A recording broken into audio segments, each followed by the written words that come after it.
അസ്സലാമലൈക്കും. അപ്പൊ ഇന്നത്തെ നമ്മുടെ റെസിപ്പി എന്ന് പറയുന്നത് നമ്മുടെ ബീഫ് ലിവർ ഉണ്ടല്ലോ, പോത്തിന്റെ ലിവർ പെരട്ടാണ്. പെരട്ടെന്നോ വരട്ടിയതെന്നോ ഒക്കെ പറയാം, പക്ഷെ ഇത് ഫ്രൈയോ റോസ്റ്റോ ഒന്നും അല്ല.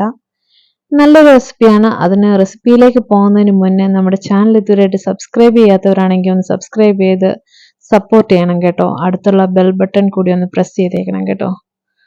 സോ നമുക്ക് നമ്മുടെ റെസിപ്പിയിലേക്ക് കിടക്കാം. അതിനു മുന്നേ വെൽക്കംസ് ടു എൻജീസ് കേരള കിച്ചൺ. ഞാനിവിടെ 1/2 കിലോ ലിവറാണ് എടുത്തിരിക്കുന്നത്. പാകിസ്ഥാൻ ബീഫിന്റെ ലിവറാണിത്. നന്നായിട്ട് കഴുകി വൃത്തിയാക്കി ഇച്ചിരി മഞ്ഞൾപ്പൊടിയും ഇച്ചിരി വിനീഗറൊക്കെ ഇട്ട് നന്നായിട്ട് കഴുകിയതാണിത്. കഴുകി വൃത്തിയാക്കി ഡ്രെയിൻ ചെയ്ത് എടുത്തതാണ്. അതൊരു ചട്ടിയിലേക്ക് മാറ്റിയിട്ടുണ്ട്. നമുക്ക് പ്രിപ്പയർ ചെയ്യുന്നതിന് വേണ്ടിയിട്ട് ആദ്യം ഒരു മസാല തയ്യാറാക്കാം. അതിന് വേണ്ടിയിട്ട് ഒരു ജാറിലേക്ക് ഒരു 8 വെളുത്തുള്ളി, ഒരു ചെറിയ കഷ്ണം ഇഞ്ചി, 3/4 ടേബിൾ സ്പൂൺ പെരിഞ്ജീരകം, 1 ടേബിൾ സ്പൂൺ നമ്മുടെ ബ്ലാക്ക് പെപ്പർ, ഇതെല്ലാം കൂടി ഇട്ടതിന് ശേഷം നന്നായിട്ടൊന്ന് ക്രഷ് ചെയ്തെടുക്കാം. നന്നായിട്ട് അരയ്ക്കേണ്ട കാര്യമില്ല. അതിനകത്തേക്ക് കുറച്ച് വേപ്പില കൂടെ ആഡ് ചെയ്തിട്ടുണ്ട്. ഇത് നന്നായിട്ട് ക്രഷ് ചെയ്തെടുത്തിട്ടുണ്ട്. ഇത് ക്രഷ് ചെയ്ത് നമുക്ക് മാറ്റി വെക്കാം.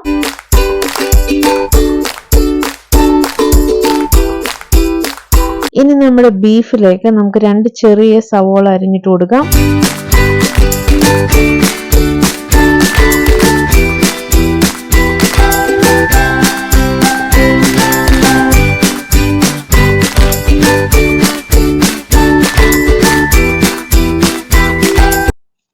നാല് പച്ചമുളക് അതിനകത്തേക്ക് ഞാൻ നീളത്തില് കീറിയിട്ടിട്ടുണ്ട്. പിന്നെ ഒരു കൈ നിറച്ച് ചെറിയുള്ളിയാണ് എടുത്തിരിക്കുന്നത്. ഇനി സവോളയ്ക്ക് പകരവും ചെറിയുള്ളി എടുക്കാൻ പറ്റുമെങ്കിൽ ചെറിയുള്ളി എടുത്താൽ മതി, അതാണ് വളരെ ടേസ്റ്റും.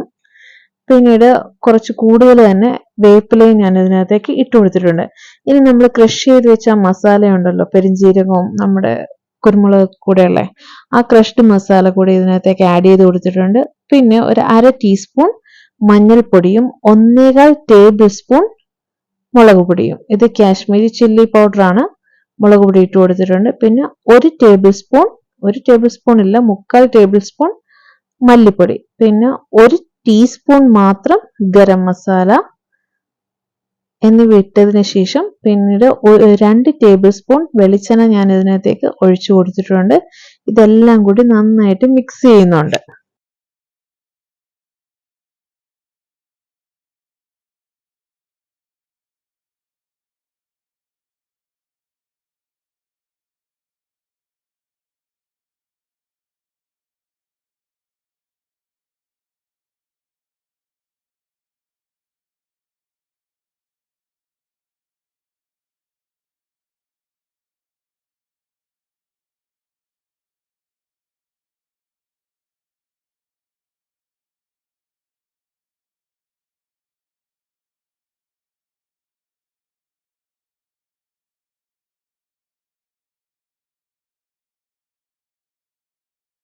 പിന്നീട് ഞാൻ മറന്നുപോയതാണ് അതിനകത്തേക്ക് ഉപ്പ് ചേർക്കാൻ വേണ്ടിയിട്ട്. 1 ടീസ്പൂൺ ഉപ്പ് കല്ലുപ്പാണ് ഇവിടെ ചേർത്ത് കൊടുത്തിരിക്കുന്നത്.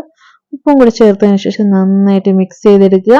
പിന്നെ നമ്മൾ ഈ ചട്ടിയിൽ തന്നെയാണ് കറി വെക്കുന്നത്. സോ അടിയിൽ പിടിക്കാതിരിക്കാൻ കുറച്ച് വെള്ളം കൂടി ആഡ് ചെയ്തതിന് ശേഷം ലിഡ് കൊണ്ട് അടച്ചിട്ട് നമ്മൾ മീഡിയം ടു ലോ ഫ്ലെയിമിൽ വെച്ചിട്ട് വേണം ഇത് കുക്ക് ചെയ്യാൻ. കാരണം ഒരു 1/2-3/4 മണിക്കൂർ ഇത് എന്താണെങ്കിലും കുക്ക് ചെയ്യേണ്ടി വരും. അത് കാരണമാണ്. സോ ഇടയ്ക്കിടയ്ക്ക് നമുക്ക് തുറന്നു നോക്കിയിട്ട് അത് അടച്ചു വെച്ച് കൊടുക്കാം. തീ ഒട്ടും കൂട്ടരുത്, അടിയിൽ പിടിക്കുന്ന നന്നായിട്ട് തന്നെ. ഇപ്പൊ നമ്മുടെ വെള്ളമൊക്കെ നന്നായിട്ട് ചാടിയിട്ടുണ്ട്, ലിവറിൽ നിന്ന് തന്നെ നന്നായിട്ട് ചാടിയിട്ടുണ്ട്. ബീഫ് ഒരു പകുതി വേവാകുമ്പോൾ നമുക്ക് ഇതിനകത്തേക്ക് കുറച്ച് തേങ്ങ കൊത്തിട്ട് കൊടുക്കാം. തേങ്ങ ഞാൻ നീളത്തിൽ അരിഞ്ഞതാണ് ഇട്ട് കൊടുത്തിരിക്കുന്നത്. വളരെ നൈസായിട്ടൊന്നും അല്ല ഇട്ട് കൊടുത്തിരിക്കുന്നത്. അത് നമ്മൾ സാധാരണ വെളിച്ചെണ്ണയിലൊക്കെ മൂപ്പിച്ചിട്ടാണ് നമ്മൾ തേങ്ങ ഇട്ട് കൊടുക്കുന്നത്. പക്ഷെ അതിനേക്കാളും ടേസ്റ്റ് ആയിരിക്കും ഇങ്ങനെ ലിവറിന്റെ കൂടെ കിടന്ന് വെന്ത് കഴിയുമ്പോൾ ആ തേങ്ങയ്ക്ക് ഒരു പ്രത്യേക ടേസ്റ്റ് ആയിരിക്കും. നമുക്കത് കഴിഞ്ഞ് വീണ്ടും ലിഡ് കൊണ്ട് അടച്ചിട്ട് വേവിക്കാൻ വെക്കാം.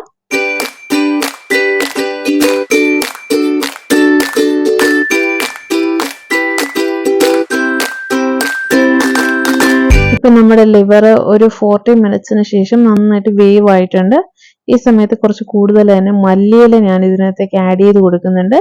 പിന്നെ 1 ടേബിൾ സ്പൂൺ ഇതിനകത്തേക്ക് ഞാൻ ഒന്നെങ്കിൽ ലൈം ജ്യൂസ് അല്ലെങ്കിൽ നമുക്ക് വിനീഗർ ആഡ് ചെയ്ത് കൊടുക്കാം. എൻ്റെ ലൈം ഇല്ലാത്ത കാരണം ഞാൻ വിനീഗറാണ് ആഡ് ചെയ്ത് കൊടുത്തിരിക്കുന്നത്. 1 ടേബിൾ സ്പൂൺ വിനീഗറും പിന്നീട് 2 ടേബിൾ സ്പൂൺ വെളിച്ചെണ്ണയും കൂടി ഒഴിച്ചതിന് ശേഷം നന്നായിട്ട് ഇത് വരട്ടിയെടുക്കുന്നുണ്ട്. നമുക്ക് ആവശ്യമുള്ള തിക്നെസ് ആകുന്നത് വരെ നമുക്കിത് വരട്ടിയെടുക്കാം. കൂടുതൽ ഡ്രൈ ആയി പോവാണ്ട്, ഡ്രൈ ആയി പോകുമ്പോൾ പിന്നീട് ഇത് ഫ്രൈ ആവുകയാണ് ചെയ്യുന്നത്. സോ നന്നായിട്ട് തന്നെ വരട്ടിയെടുത്ത് ഇത്രയേ ഉള്ളൂ നമ്മുടെ കറി. നല്ല ടേസ്റ്റ് ഉള്ളൊരു കറി തന്നെയാണ്. ആ പെരിഞ്ചീരകത്തിന്റെയും പിന്നെ ആ ഒരു കുരുമുളകിന്റെ ഒക്കെ ആ ഒരു എരിവാണ് ഇതിനകത്ത് മുന്തി നിൽക്കുന്നത്. വളരെ ടേസ്റ്റ് ഉള്ളൊരു കറിയാണ്. എല്ലാവരും ഇത് ട്രൈ ചെയ്ത് നോക്കണം. ഇഷ്ടപ്പെടുവാണെങ്കിൽ നിങ്ങളുടെ ഫ്രണ്ട്സിനോട് ഇത് ഷെയർ ചെയ്ത് കൊടുക്കണം.